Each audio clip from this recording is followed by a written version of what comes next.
Arthritis, സന്ധിവാതം, spondylosis തുടങ്ങിയ ശാരീരിക പ്രശ്നങ്ങൾ നിങ്ങളെ അലട്ടുന്നുണ്ടോ?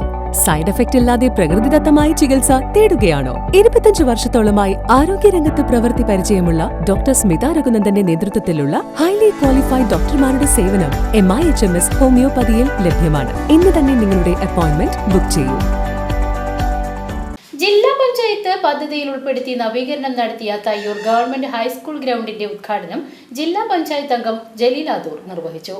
വേലൂർ പഞ്ചായത്ത് പ്രസിഡന്റ് TR ഷോബി അധ്യക്ഷത വഹിച്ചു. വികസന standing committee chairman CF Joy, block panchayat അംഗം Sapna Rasheed, ward member Vimala Narayanan, PTA president TJ James, പ്രധാന അധ്യാപിക ഷീജ, SMC പ്രതിനിധി രഘു, OSC സെക്രട്ടറി ആൽഫ്രഡ് തോമസ് തുടങ്ങിയവർ സംസാരിച്ചു. തുടർന്ന് ലഹരിക്കെതിരെ പെനാൽറ്റി ഷൂട്ടൌട്ട് നടത്തി. വിദ്യാലയത്തിന് ചുറ്റുമതിൽ ഉൾപ്പെടെ ഇല്ലാത്തത് കാരണം കുന്നിൻ ചെരുവിൽ നിന്ന് വരുന്ന മഴവെള്ളവും ചെളിയും നിറഞ്ഞ് ഗ്രൗണ്ട് വിദ്യാർത്ഥികൾക്ക് കളിക്കാൻ പറ്റാത്ത അവസ്ഥയിലായിരുന്നു. ഈ പ്രധാന വിഷയം മുൻനിർത്തിയാണ് തൃശൂർ ജില്ലാ പഞ്ചായത്ത് 15 ലക്ഷം രൂപ വകയിരുത്തി ഗ്രൗണ്ടിന് ചുറ്റുമതിലും കവാടവും ഉൾപ്പെടെയുള്ള അനുബന്ധ സൗകര്യങ്ങൾ ഒരുക്കി ഗ്രൗണ്ട് നവീകരിച്ചതെന്നും വിദ്യാലയത്തിന് പുതിയൊരു പാചകപ്പുര നിർമ്മിക്കാൻ ജില്ലാ പഞ്ചായത്ത് 10 ലക്ഷം രൂപ കൂടി അനുവദിക്കുകയും നടപടികൾ നടന്നുവരുന്നതായും ജില്ലാ പഞ്ചായത്ത് മെമ്പർ ജലീൽ ആദൂർ അറിയിച്ചു. News bureau, Erumapetty.